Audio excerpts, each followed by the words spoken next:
before I saw this film, I thought that I'd seen a lot, and now there's a lot that I can't unsee. So thank you. That's a great quote. So the first thing I want to ask is, you made a short quite a long time ago. Was it 2011? You made a kind of a Sasquatch short film, and then David, I believe that you kind of decided to write this film as a kind of an exercise in catharsis. No? Oh, yeah. At what point did you kind of realize that this exercise in catharsis could actually be made into a movie? Because I understand that you really didn't think that it was really possible to make it into a movie at first. Well, I think everything we make starts out that way.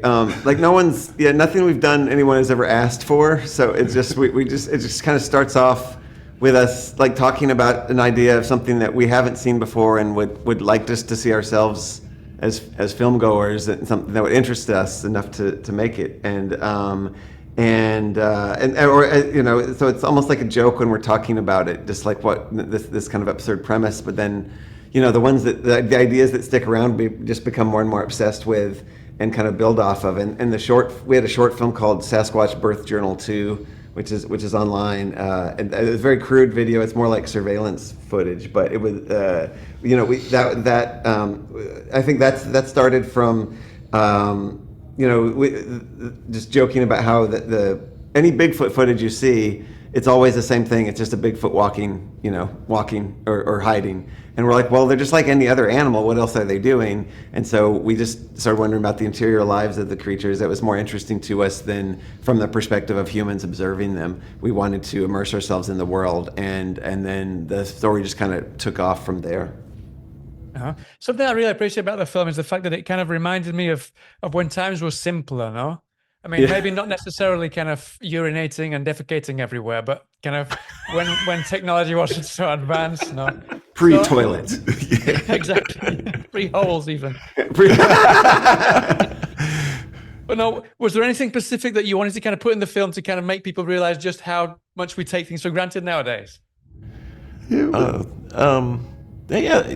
that's a great question. No, I think it's just naturally when you do a movie about nature and about animals, I think if you look at it, you're going to realize how much is missing, from what as the human's connection to it, and it's just inherent that these are things that have been there. These trees and these creatures have been here forever, and yet we still don't know about them, and we haven't seen them before, and it's not something that I think it's something. That kind of nature element is something that as human society is taking for granted a lot more, and so it's good to be reminded that there was a time before phones and cars and all. And we really wanted to and doing it from their point of view, we wanted to ground it with a certain naturalism to make it relatable on a human level. So that's why it was important for us to we didn't shoot on sound stages or anything like that. We needed to kind of be able to connect as much as possible to these creatures. We wanted their surroundings to be as naturalistic as possible with so they're by shooting in the these primordial redwood forests of Northern California, and shooting in a very naturalistic way, with natural light and whatnot.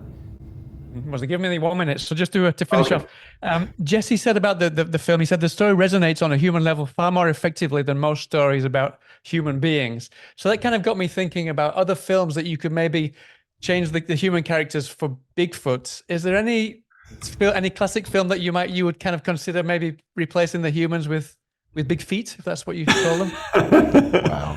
I don't know that one that offhand, but I'd say something that influenced this a lot. Like one of our all-time favorite films is 2001, and I think that it's so interesting. Like the Dawn of Man sequence was a huge influence for us with that, and I think it was like showing how that connects through time between prehistoric man to